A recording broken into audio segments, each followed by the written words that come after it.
Welcome to the Rewilded Human Podcast, where Dr. Lucille, holistic psychiatrist and psychotherapist, and Dr. Lynn, naturopath and nutritional consultant, help you reconnect with your true self through practical tips on mental health, nutrition, exercise, relationships, and spirituality. With a dash of humor, they tackle today's toughest issues to guide you back to a harmonious, vibrant life. Rediscover your natural self, just as nature intended. Welcome everybody to the Rewilded Human Podcast. In today's episode, we are going to take a deep dive into how to rewild ourselves to gain optimal health. We're going to talk about something that our ancestors did and knew instinctively, but we've lost touch with. So you may be one of those people who has a physical condition or a mental condition, and you've tried everything you've been told to do, and it doesn't really seem to be helping as well as you thought. Or maybe you're noticing as you're getting older that you're putting on weight, getting a little more brain fog, getting more stiff, and you're just putting it down to, oh well, that's what happens when you age. Well, today we're going to talk about quantum biology, which is a big missing piece for our optimal health that we have lost touch with and almost nobody talks about. In this episode, we are going to be interviewing Dr. Catherine Clinton, who is a naturopath and an expert on quantum biology. She's going to define what quantum biology is, and she's going to talk about how we are essentially electromagnetic beings interacting with an environment that is full with electromagnetic frequencies. We're going to talk about how the sun is a conductor of a huge orchestra of cells and interactions within our body that so rely on the sun's conducting abilities to give us that health and well-being that we're looking for. We're going to talk about a special form of water that forms in our bodies that is actually a battery that creates more energy for us. And we're going to talk about how to modify, avoid, and eliminate sources of light that are actually toxic to our bodies.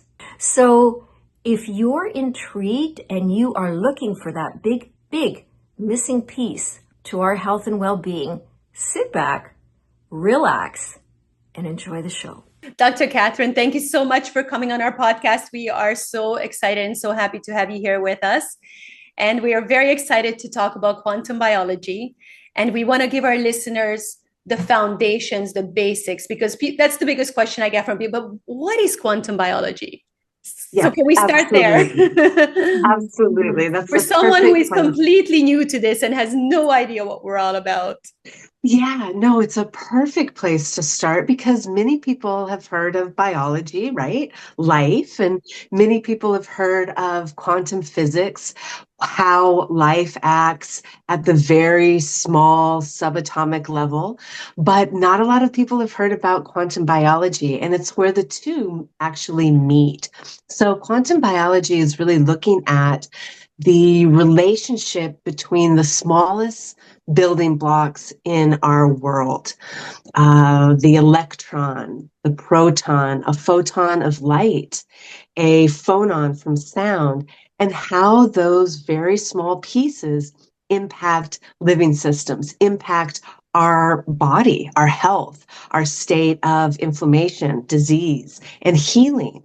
And so what we're looking at really is this exploration to how light impacts the body, how the flow of electrons, electrical fields, magnetic fields, electromagnetic fields, how they impact the body, how the body actually utilizes them and communicates via these fields, how our thoughts and intentions and that energetic field influences our biology, the flow of protons in the mitochondria making energy. So it's really looking at, I think, life, health, disease from an energetic perspective, these unseen blueprints of electrical fields, magnetic fields, the quantum field, the biofield, light, the full spectrum of electromagnetic frequencies and spectrums of light, and how they influence our health and wellness. That's amazing. Mm-hmm. So if we were to translate that into, well, because that sounds like a vast universe of knowledge, of course, which it is. But for the average person, what are the principles that they need to understand that they can apply to their daily lives? Absolutely. So it does sound, like you said, the entire universe, and it really is, because that's where we live. We're in this universe, participating in this flow of energy. But from a practical standpoint, it speaks to our light environment, our relationship really with the world around us, how we cultivate a relationship with the rising and the setting of the sun, the ground beneath our feet, the natural world that's all around us, our internal terrain of our thoughts. Many of us have subconscious trains of thought that we picked up in our early childhood, and we often aren't even conscious or aware of those thoughts, and they have a primary impact on our state of health and wellness and longevity. And so, from a practical standpoint, there are many different ways to look at the body from a quantum biological perspective. Mitochondrial function, circadian medicine, our light environment, biofield therapies, the world of electromagnetic frequency, looking at the body as an electric being, more so than a chemical being. We are trillions and trillions of cells, and each one of those cells is completing at least hundreds of thousands of tasks each second. And the current model that we have describing a chemical reaction, chemical diffusion, or a physical lock and key model don't explain, they're just mathematically impossible to explain what's happening in the body. And that's where this idea of frequency comes in. And frequency is really just vibration, right? The wave of an electrical field or the spectrum of light. So there are many practical ways that we can sort of explore if we want, and they come under those headings of light environment, circadian medicine, biofield therapies, looking at the body from an electrical standpoint, and how that really affects health. And those are just a few, right? Yeah, absolutely. Mm-hmm. Can we start with light? Let's talk about light first, because I think that's the one that people can most relate to and most understand. The good and the bad. Let's talk about, first of all, like the good impact of the necessary light. Like, let's talk about the sun, the outside light and light environment that is important for our health, and why it's so important. Yeah, absolutely. The light that we have evolved with is the rising and setting of the sun, right? When you look at every ancient indigenous culture, they have a practice, a reverence, and a relationship with the sunrise, with the setting of the sun, with the seasonal cycles. And it was 2017 that three researchers were awarded the Nobel Prize for their work in chronobiology. And that's just a big word for how light impacts life. And what they found is that living systems, including our body, are made up of circadian genes. Almost every single cell in our body has a circadian clock. That means that the light in our environment is triggering our biological cascades, whether we're talking about hormones, metabolism, our inflammatory state, our neurotransmitters, and every biological action, cardiovascularly, respiratory, our digestive system, our detoxification organs, all of these things are triggered by the light in our environment. And we are meant to be in a relationship with the natural circadian rhythm of the sun. Circadian is that time period of roughly 24 hours where the sun is rising, it's up in the sky, it sets, and then there's that period of darkness at night. And when we align with that rhythm, our biology is balanced. So when we wake up in the morning and we go outside and see the morning sun, that sets up the release of cortisol, pregnenolone, sets the stage for our hormonal balance and cascades. It sets up our neurological balance and function with neurotransmitters like dopamine and serotonin. Cortisol is our sort of master inflammatory hormone that sets up so much of the backdrop of what's happening in our body. And it sets up our metabolic function. And so just that morning light, just getting outside, being in the natural light. And so many people ask me, well, do I have to look at the sun? Like, what if I'm in the shade? It's just natural light, right? If you are outside, you are completely enveloped in natural light. I'm here in the Pacific Northwest. We don't actually see the sun for months in the winter, but we are still exposed to a very broad spectrum of light when we go outside, even on a dark, cloudy, dreary day, right? Yes. That natural light, yes, absolutely. It's, if I had my spectrometer in, I'm inside right now with a couple sliding glass doors open, we would see that if everything was shut, the artificial light that I have in here is just a very narrow spectrum of visible light. When I go outside, again, even if it's cloudy and dreary, that spectrum is going to become so much wider and it's going to become much more intense.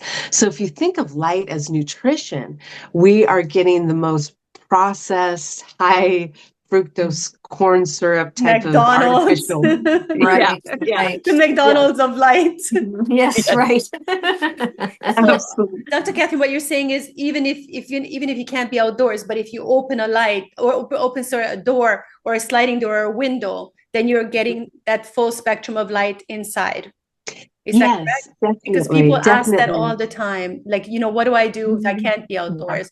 Or for people who don't see the sun for many months, like in your location, and people are saying, but then what's the point of going outside? But apparently it's very important still to go outside. Yes, it's You don't very actually need important. to see the sun in order to have the beneficial effects of being outdoors. Yeah, absolutely. You know, I always kind of refer to it as, we talk about fish in water and fish not recognizing that they're swimming in water. Yes. They, and we're sort of like those fish in a sea of light. We often think of like a torch or a flashlight or a spotlight, and just that circle of illumination is where that light is. But that's not true. Those photons are bouncing around everywhere. So if I'm sitting in a room and I crack a window to let natural light in, it's not just where that light is coming in and shining that holds that information. That's bouncing throughout the room. Those photons are active and dancing, and we are enveloped in that light environment wherever we are. And so, like you said, going outside, even if it's not a beautiful summer day, is still such a nutrient-rich experience for our biology. It's setting up so many different biological cascades that are so important for our health. And I think it's important to realize that it isn't just the beautiful tropical sun, which is wonderful, don't get me wrong, but it's any natural light. It's just getting outside. And the same goes throughout the day. So if we can take natural light breaks throughout the day, let's say we have a work environment that we need to be inside for, taking a 15-minute break outside, eating our lunches outside, those have such a powerful impact on our biology that many of us don't realize that are guiding what's happening in our body. It's amazing when you think about it, how detached we are from the circadian rhythm, from the sun, because I've introduced these concepts to clients of mine. And one thing is very interesting. They often don't even understand that the sunrise comes at a different time every day. So they'll get up when they get up and they think they'll just expose themselves, and they don't recognize that, well, the sun is actually rising, or the earth is turning on its axis in such a way that the sunrise will occur at different times of day. So it really is amazing, I think, how much we as a civilization have just lost connection with that natural force of life, right? And so what then, you're saying sunrise, of course, is the most important time for people to start exposing themselves to the sun during the day. Is that correct? And you mentioned going out at other times of the day. So what other times of the day would also be optimal for people?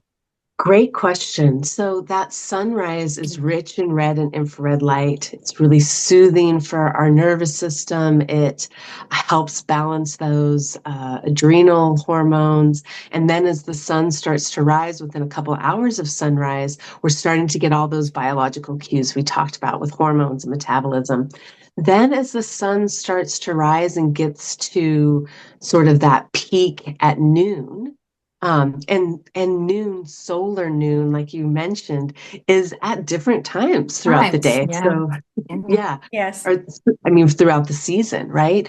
And that there's that analema that happens with the sun throughout the year, this beautiful dance. So that time is changing, but when the sun is at its peak, that also tells our body, like, okay, we need to be at high metabolism. We need to start doing this in the immune system. And then as the sun starts to go down, so from that solar noon to sunset, we see that the opposite happens, right? So the first spectrum to leave is that UVB. That starts to lower and disappear as the sun starts going down, just like it starts to appear around 11 a.m., 10 a.m., around noon, depending on where you are, what time of year it is. But that starts to leave the spectrum of light that is available to us. Ultraviolet A starts to disappear, and then we're left again with that red and infrared light of sunset. And what that does at each period throughout the day, when we go outside, it reinforces that circadian rhythm. It tells our body, okay, this is what time it is. This is where we are. And it reinforces what's going to happen 12, 14, 16 hours later in the body. So getting that AM sunlight is one of the best things we can do for a good night's sleep. And it's not the first thing we think of, right? Because it helps us feel energized and alert, and we have dopamine and cortisol, and we're ready to go. And that's true. But it's setting up the cycle for melatonin to be released when the sun goes down, when we're in darkness. And melatonin is our master antioxidant. I mean, it is reinforcing over 250 different biological cascades. It's really a dominant player in biology. And it is reinforcing that deep restorative sleep. So we've been talking about functions that are getting us up, getting our metabolism moving, getting our brain functioning, our mood balanced. What's happening in darkness as that sun sets and as we move into the dark hours of the night is that we are stimulating autophagy and apoptosis, where the body is either recycling or just getting rid of cells that are damaged and dysfunctional. And we want that. We want this clean system. We want those dysfunctional cells to be removed out of the system so that we're operating with healthy, functional cells. And there's a lot of different biological actions that are happening. So when we look at that burst of immune action, immune system action that happens with morning light, we have to have those cells online for that to happen. And those cells are being produced in those night hours, in those hours of darkness. Same with our metabolism.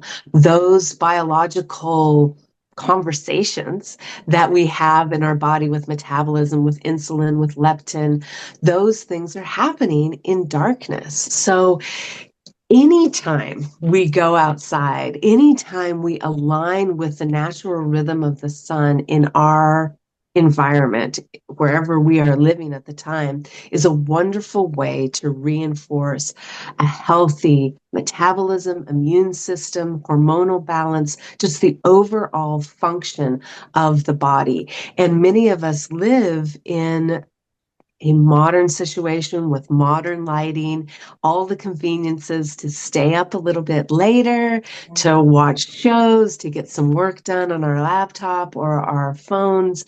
And just that interference with the natural rhythm of our circadian alignment with the sun can have powerful adverse negative effects on our biology. So moving to something like blue light blocking devices, apps for our devices, moving to something like this salt lamp that I have behind us, moving to more red, more orange tone lights, and moving them lower in the horizon. So turning off the overhead lights and moving them lower to stimulate and reinforce what we would find in our natural environment, right? That setting sun or a fire that is keeping us warm and lighting up our environment. Those things don't block the release of that pineal melatonin.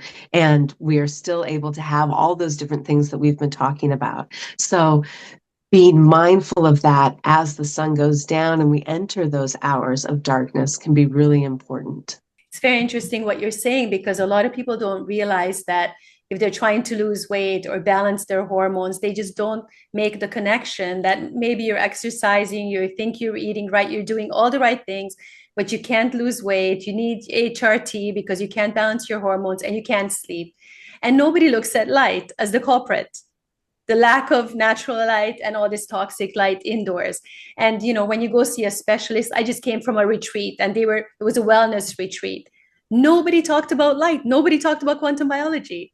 Everyone was drinking their green juices. We were doing yoga inside during UVA rise. I was horrified. It was insane. And I was sitting there talking to everyone about quantum biology, and they were like shocked that nobody, if this is a wellness retreat, why are we not talking about these things? So you don't really find this information anywhere. And people are struggling, and they're going to these places trying to lose weight, drinking their green juice, but they didn't lose anything after a week of paying like 3,000 euros to be there drinking their green juices. And at the end of the week, there's no weight loss. Like, how frustrating is that? But nobody tells them about the other part that is much more important than, I would think. Would you agree with this, that it's more important than food, the nutrition you're getting from the light outside?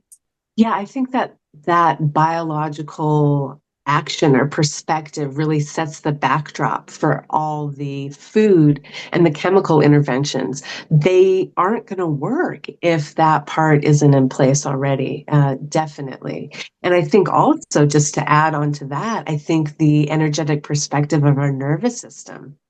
So I've seen lots of people that are doing the light, are doing the exercise, and still not losing weight or feeling well. And it's because their nervous system is in that state of fight or flight, danger, and it's doing its best to keep them alive, right? And so those energetic states of our light environment, of our internal thoughts and consciousness, those things have such a powerful influence on our biology. And all we're talking about, like you said, is food. Yeah. So everything, it points to how everything is frequency or vibration. Absolutely everything, as you say, from food, the sun, our thoughts, everything. And I think the key, that message I'm getting, is if we pay attention to it on that level, if that's the framework on which we think about all that we do in the day is all about frequency, I think all of this seems very easy, really, in many ways. Once you understand what the frequencies of light do, what the frequencies of artificial light do, sunlight, artificial light, the frequencies of our own bodies, the level of health in our bodies, that's all a frequency, et cetera, then if we think about our lives in that way, as all frequency, it seems to me it would be more natural and easy to implement all of these, changes, right? We would understand that, food has a certain frequency, but that frequency has to be supported by sunlight exposure, etc. When we think then about frequencies, like what are some of the frequencies that would be really important to avoid or minimize? Like you've pointed out, artificial light in our environments, but what are all the frequencies that we should minimize or avoid? Great question. So, like you just said, we mentioned artificial light, and there's that artificial electromagnetic frequency of Wi-Fi that's around us, or just electromagnetic fields in general, right? So if we've got those smart meters, if we're living right next to a electrical pole, especially the really high ones with their I'm forgetting what those The little high things are voltage, on no? top. Yeah. Yeah, Yes. the high voltage ones. Yes.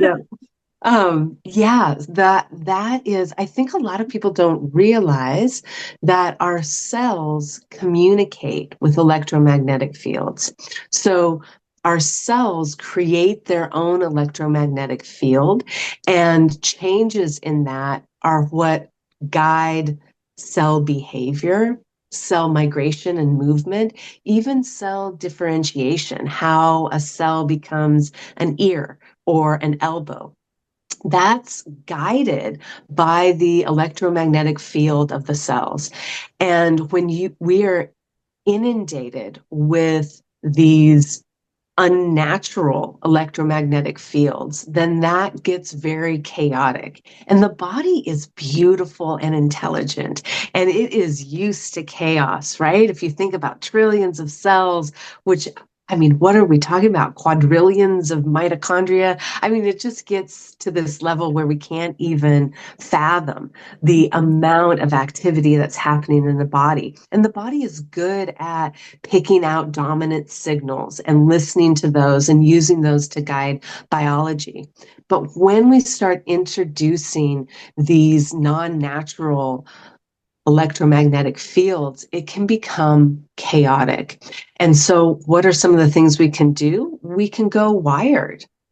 We can unplug that router. We can use Ethernet or other methods to wire our computers, our laptops, our phones, even our TVs. My router is outside, and I unplug it every evening. And before I plug it in the morning, I am going outside and putting my bare feet on the ground. Grounding or earthing is a wonderful way to balance and recalibrate that electrical charge in the body. Mhm. There is a sea of negative electrons. Well, electrons are negative, right? A sea of free electrons. The earth is negatively charged at its surface. And when we put our bare feet, when we put our body, when we put our hands on a tree or anything that's embedded in this negative surface charge of the earth, it helps recalibrate that negative charge of the body. Our cells run on a negative charge, and it influences so much of a cell's function, the cell's health, and its lifespan, its longevity. And a lot of people don't think of that, right? We think of chemical ways to make our cells healthy, antioxidants, and all these things we've been hearing about for years, which can be wonderful, but they aren't always addressing the electrical charge of the cell. And that is what we see as being the determining factor for how healthy that cell is, how well it functions. And earthing is a wonderful way to do that. So unplugging that router at night, putting our phone on airplane mode, putting it in another room when we sleep, going wired. Those are wonderful ways to give the body that chance to recalibrate. And earthing or grounding is another way that can help replenish that negative charge that's so vital for our biology and health. What do you think about grounding tools to be used inside? I know the best thing, obviously, is to go outside and ground outside. But a lot of people, again, with living in colder climates and they can't really physically touch the earth for like 6 months out of the year. I mean, of course, touching a tree is just as good, or touching a rock. And it doesn't have to be a long time, correct? But what about using grounding pads or sleeping on grounding pads inside? What do you think about those? I think that they can be helpful, but like you mentioned, there is no substitute for that relationship we have Yes. with the world around us. And that can look like setting up wooden chairs around a fire if we are in climates where it's too cold to touch the ground, right? We can sit on something that can conduct that electricity, and wood can to some extent. I get that same question. Well, I live in this urban Alaska center or in a wherever. city, yeah, Yeah. or somewhere that's covered in concrete, Yeah. right? Yeah. And people say, well, what about that? Well, the concrete still does conduct some electrons, right? It's really hard to shield the Earth's electrical charge completely. So finding some way to do that, but if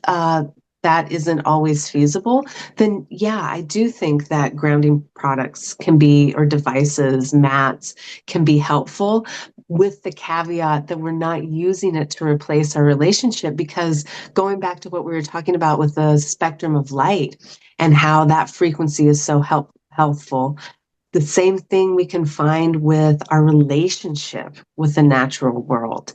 So beyond that negative electrical charge, beyond that ability to help bolster and reinforce our circadian rhythm, our electrical charge, the natural world around us offers this relationship of safety. And I think so many of us these days are lacking in that sense of safety, that sense of belonging. Sometimes our workplaces don't feel safe. The commute, even to work, doesn't feel safe in traffic. We're in this constant fight or flight. Sometimes our relationships, our families are lacking in that sense of deep safety and belonging. And the natural world holds that. The sun rises every morning, no matter what you did yesterday. It will still greet you and kiss you with its rays, right? The ground will always be there to hold you. The trees will always be there to embrace you. And that safety adds another layer that a grounding device can't. So yes, I think they can be helpful, but I don't think anything can replace our relationship with the natural world. And I really think that we're at a time in history where we are being called back into relationship with the natural world, where that is really foundational to our health, to the planet's health, to this whole continuum of energy and healing that really needs to happen and be respected and nurtured. Yeah, I can absolutely relate to that. And I feel this shift happening. And when you're out in nature, the way you feel, my parents always say this because they walk a lot. They're always in the mountains and everything. And they always say when you're out in nature, you cannot have a negative thought. And isn't that so true? Like you're walking in the forest, and I just did some amazing hiking and everything during the retreat. You cannot think of politics or any of the BS that's going on in the world. You're just in harmony. You're like your nervous system is regulated and you're at peace. And people don't understand this until they get out there and actually do it. But this is why people feel so amazing when they go on vacation. They're grounding, they're on the beach or they're in the mountains, they're in the sea, but they think they feel so great because they're not working, but it's much deeper than that. Yeah, it is much deeper than that. It's one of those primary relationships that we've really walked away from in modern day life. And if we think of it as our first mother, really our first family is that natural world, then we start to comprehend, oh, wow. Some people talk about, well, I haven't called my mom in a couple of weeks. And oh, geez, it's like, well, you haven't communed with your natural family for, even longer. And that really takes a primary role in our health. And I think so many people are feeling that.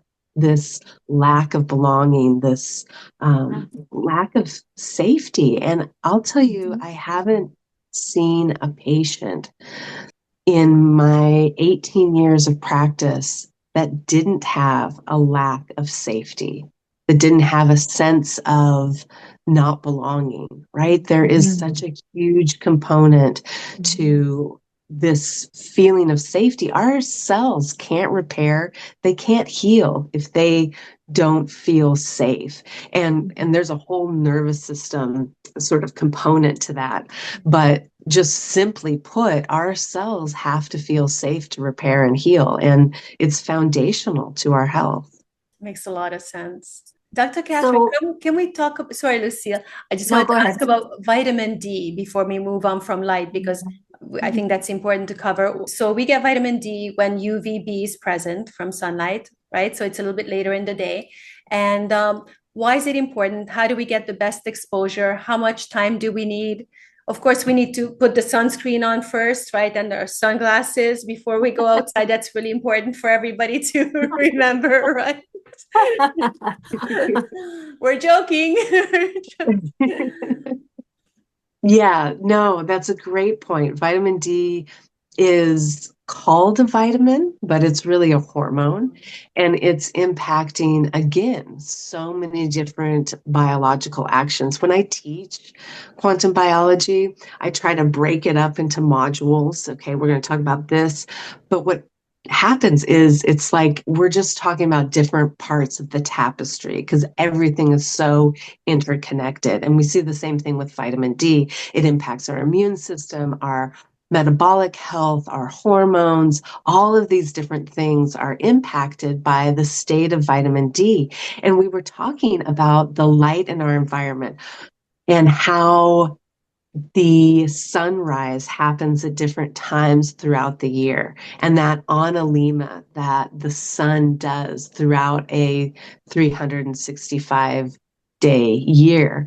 The beautiful thing about it is, for someone living where I do in the Pacific Northwest, and we don't get that sun throughout the winter. It's appeared a month or two ago sporadically, but it's behind clouds most of the year. And what's beautiful about getting that springtime sun, getting that summer sun, getting some of that fall sun before the sun falls too close to the horizon and UVB disappears, is that we are cultivating this rich store of vitamin D. And our fat stores can store this vitamin D.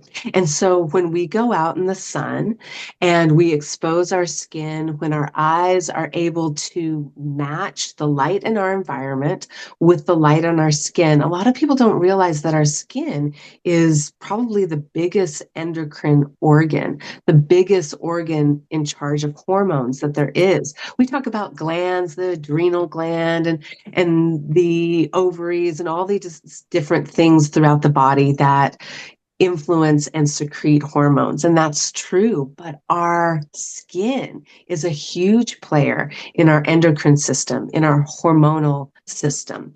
And when light enters our eyes, it goes back, concentrates on that thin layer of cells in the back of the eye, the retina. And there are proteins in the cells of the retina, melanopsin, that are sensitive to light in the environment. And it can tell you, it's sort of that circadian detector, right? It's sensitive to blue and ultraviolet light. And that is communicated to the suprachiasmatic nucleus in the hypothalamus. And then that the SCN, that master circadian clock, communicates that to all the different cells in our body, all those peripheral circadian clocks. The skin has the same thing. There are opsons on the skin. And when we are in the sun, and how much sun we need is so dependent on where we are, what our skin type is, how much melanin and tolerance we have to the sun.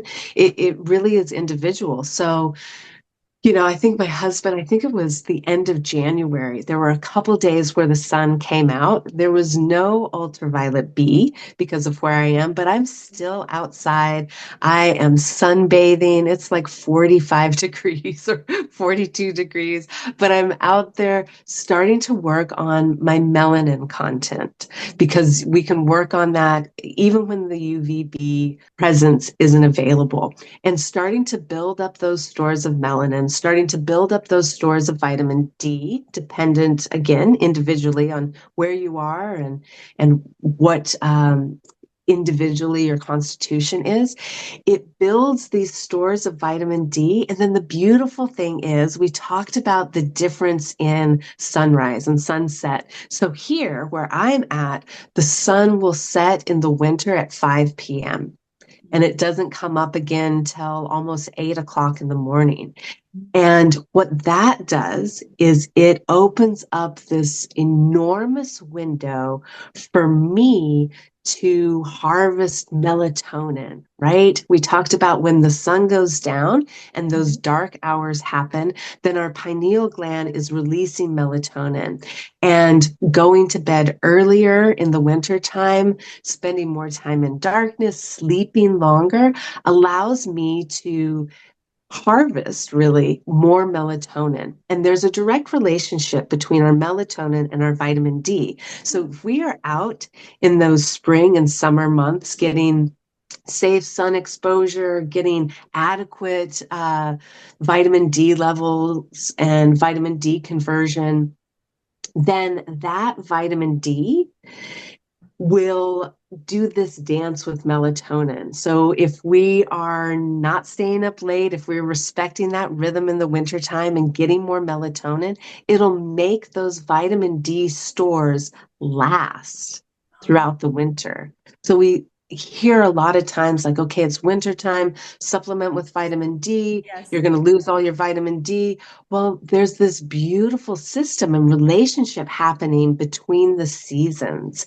and the seasons of sunlight and getting that vitamin D conversion and building those stores in the body, and then going into those darker winter months and maintaining those stores with melatonin and that active cultivation of melatonin in the body. It's just such a beautiful system, so intelligent. Yeah, it's Such a great amazing how explanation. the sun is like, I've heard this analogy before, and it is so perfect that the sun is like the conductor of an orchestra, and all members of the orchestra are in our body, right? We have trillions and trillions of orchestra players. So it just boggles the mind how this is so beautifully synchronized. Like when people say, well, there's no God, there's no consciousness, there's no higher consciousness in any of this, I cannot understand that, because there is such a genius of consciousness that is creating this and keeping it going day in and day out, in moment by moment. It's just amazing. Yeah, it really does reinforce this practice of awe. Like, I love the research. I love trying to figure out what's happening, to answer questions. But sometimes I get to a point where I'm like, I think this is all just a practice in awe, Oh, that I am supposed to just be in awe of all the miracles that are around us, because you can see them everywhere you look. It's just incredible. And here we are, just random accidents, right? The Big Bang Yes, happened, and then here we are. oops, here we are. Everything working Um, perfectly. yeah.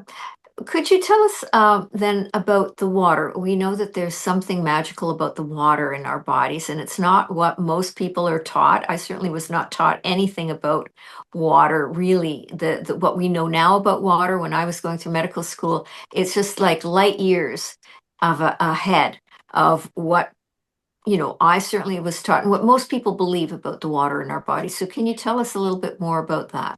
Yes, the water's so incredible. We could just spend weeks here talking about water, right? But Mhm. researchers for over a century have been theorizing about a different phase of liquid water. So we're used to talking about solid ice, that phase of water, a gaseous phase, steam, vapor, and then liquid water that we drink.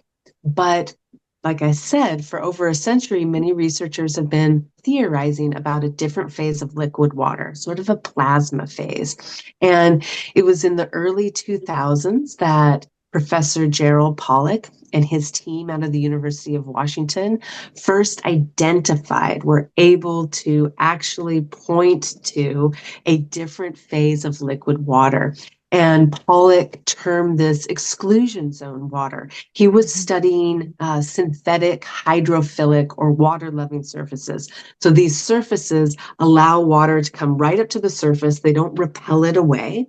And when water comes to the surface, something incredible happens. It changes structure. It becomes more gel-like. It becomes more viscous. And as one sheet of this easy liquid crystal water forms, it acts as a template for more layers to form. And what Professor Pollack and his team found was that it's infrared energy that builds that zone of liquid crystal water. And what he is the one that really proposes that it takes a hexagonal shape. This lattice formation looks almost like a honeycomb. And as this honeycomb lattice form of water starts to build against a hydrophilic surface, it pushes out a positively charged hydrogen or proton. Now, this water, this easy liquid crystal water, is negatively charged. And we talked about how important a negative charge is for our health, for our cells, their function, their longevity. And as this negatively charged water builds against the surface of a water loving, he was at the time studying Naphion, but then he turned his sights to cellulose that we find in plants or collagen that we find in the human body. Our cell membranes are hydrophilic or water loving. Our fascia is hydrophilic or water loving. And as this negatively charged, easy water starts to build, it pushes out a positively charged hydrogen and creates what researchers are calling a proton-rich zone or a proton wire. And so what you see is this separation of charge, where there's this positively charged zone of water right outside of this negatively charged, easy liquid crystal water. And that separation of charge, just like the separation of charge in a 9-volt battery, is enough to power and create potential energy. What Pollack and his team did was they actually put an electrode in the negatively charged water, one in the positively charged water, and it was enough, it created enough potential energy to light a light bulb, an LED light bulb. Absolutely incredible. So this water within us does a few things. It imparts that valuable, vital, negative electrical charge. It creates a separation of charge with the positively charged water right outside of it, creating that water battery, so to speak. And it also creates this repository of free electrons. And there's a way to look at the body as an electrical being. And any disease, pain, inflammation can be seen as a deficiency in electrons or negative charge. we hear a lot about oxidative damage, right? This is causing oxidative damage, leading to neurological disease or cardiovascular disease or whatever it might be. When we look at it and kind of simplify it, oxidation is the need for electrons. It's the deficiency in electrons. And reduction, redox potential is the abundance of electrons. So we can look at health and disease as whether we have enough electrons in the body. And this water, the specialized easy liquid crystal water, also holds these electrons that can potentially be shuttled throughout the body to quench inflammation and pain. Just absolutely incredible. And like you said, certainly not something we learned about in school. So basically, we are liquid crystal batteries powered by the sun. Yeah, powered by the sun, powered by Grounding, movement, movement. by grounding, snuggling. That's one of my favorite ways to Snuggling. build infrared energy. Yeah, Oh, throw a tell us blanket. about snuggling. Well, infrared energy is what has been shown to build that easy liquid crystal water. And of course, the sun is our biggest source of infrared energy, even in the shade. The shade, when we go out, even in the shade, we're completely enveloped in infrared energy.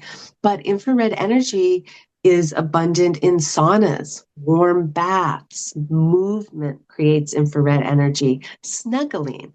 So when we cozy up with a loved one or a pet, when we put a blanket over ourselves and a loved one, and we create a little more heat, that infrared energy is what we're talking about. And I can't think of I think all those ways are such beautiful ways, right? Snuggling, a warm bath, going outside, all of those things are just beautiful, easy, accessible ways to influence our overall health.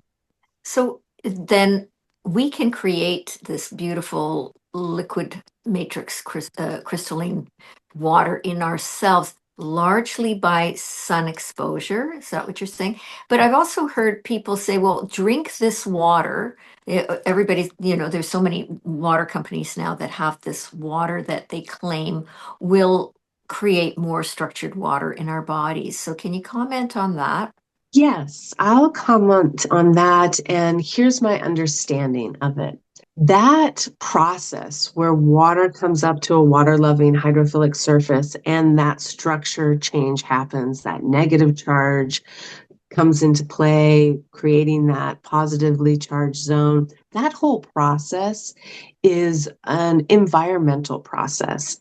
And when we drink what these companies are terming structured water, with the idea that we drink that, it goes in and creates that structured water, I think there's a misunderstanding there. And I think a better way to understand that is that water can hold energy. So first off, if a company is claiming that it is creating energized, structured, sometimes they say coherent water, then usually they will have some kind of research to back that up, right? And that's always nice when a company does that. Second of all, what we're talking about is in a glass of water, we can add energy into that water, infrared energy. We can put it in the sun. We can put it in the moonlight. We can put it in the sauna. We can stir it and vortex it. Some people even propose intention, conscious intention of approaching a glass of water with gratitude or a sense of awe can influence the energetic content. So when we look at an atom, right, that periodic table of atoms that make up our world, there are two states. There's a ground state and an excited state. And that's just chemistry. That's just physics. That's how those atoms and elements work. The same can be said for water. And there are many researchers out there, Emilio Del Giudice, Juliana Preparata. There are many people out there that have contributed to this field of research called the quantum electrodynamic theory of water. And that states that when energy is put into water, coherent domains are created. These clusters of excited molecules of water. So when we're drinking this water that's more energized, more coherent, it can donate that energy, that excitement to our body. Is it a 1-to-1 equation where we drink 8 ounces of this energized structured water and it then goes in and makes that water battery we're talking about? No, it's not like that. It is donating energy. And there's quite a growing, emerging research, evidence pendulum looking at how structured water increases the crop yield in agriculture. Crops are healthier. They need actually less water if they're using structured water, and they are using devices. They're using magnets to structure the water. There's similar research with animals showing all kinds of health benefits when structured, energized water is used for livestock. And there are a handful of research studies out there about human health. And this is an area which I would love for there to be more funding, more attention to the impacts of drinking this energized, coherent water. Because again, all of these things we're talking about are easy, they're free for the most part, and the side effects are pretty low. The side effects of drinking a glass of water with gratitude or stirring it or putting it in the sun, we aren't talking about heavy duty pharmaceutical interventions or surgical interventions. We're talking about pretty minimal side effects, even if this turns out not to be the case. But there's a growing amount of evidence pointing to the benefits of structured water. So I think there's some nuance there, and hopefully I conveyed and explained a little bit of it. Excellent. Very good. Yeah, it's very, very interesting. I mean, there are so many rabbit holes to go down. Yes, absolutely. Dr. Catherine, if I like, this is a lot of information for someone new, someone just starting out. What would be like the 3 or 5 most important things that people can start doing today to start implementing in their lives to live the quantum biology way, to make the biggest impact on their health? Yeah, So the morning sunlight, right? We might have to start with that. Yeah.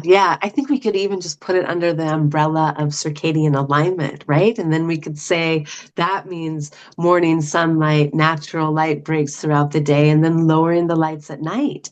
I think we can cheat and do that and just under call one umbrella. Yes. Yeah.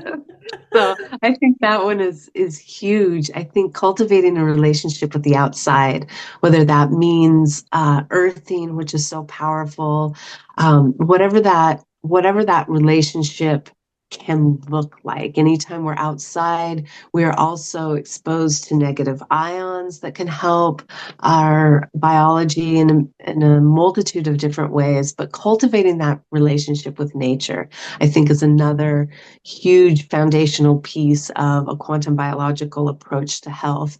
And then I think the third one really is creating this internal coherence, right? So when you look at some of the early research around quantum biology, they're looking at how photons move, and there's this internal quantum coherence that has to happen for that photon to reach the photoreactive center and photosynthesis to occur.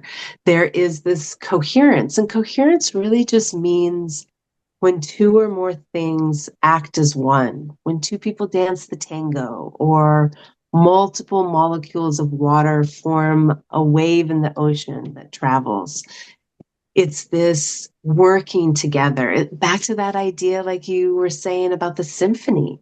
and how a healthy body is all these different parts working together to create this mission, this one thing. And I think that working on an internal state of coherence, whether that's a gratitude practice, whether that's heart coherence exercises, whether that's journaling, meditation, mindfulness, whatever it might be that brings us that internal coherence, a self-love practice, mantras, whatever it looks like, I think that is also extremely important when we're talking about a quantum biological approach to health. I love how you keep bringing everything back to dancing, how everything's dancing together, and it's just so beautiful. And movement is life, so it makes so much sense. Dr. Catherine, please tell our listeners where they can find you, where they can learn more about you. Tell us about your new quantum biology program that you have. Oh, yes, absolutely. Well, I'm Dr. Catherine Clinton. That's the name of my website. I have lots of free resources. That's where you can find me on social media, Instagram, YouTube, Facebook.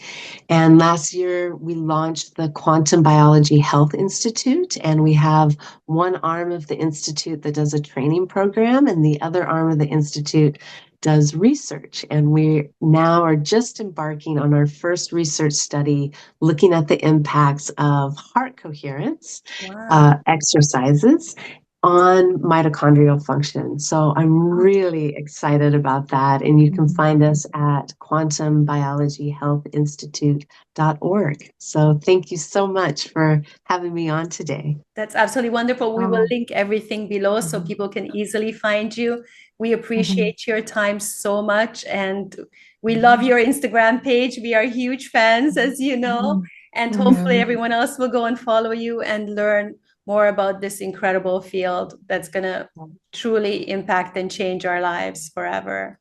Yeah, and we've just barely scratched the surface here, so I'm sure we can have you back to go a little bit deeper into each one of these areas. That would be fascinating. We would love to, absolutely.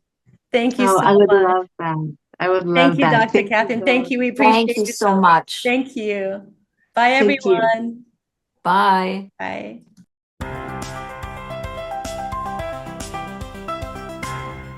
Thank you for tuning into the Rewilded Human podcast. We hope you're leaving with insights to reconnect with your natural, vibrant self.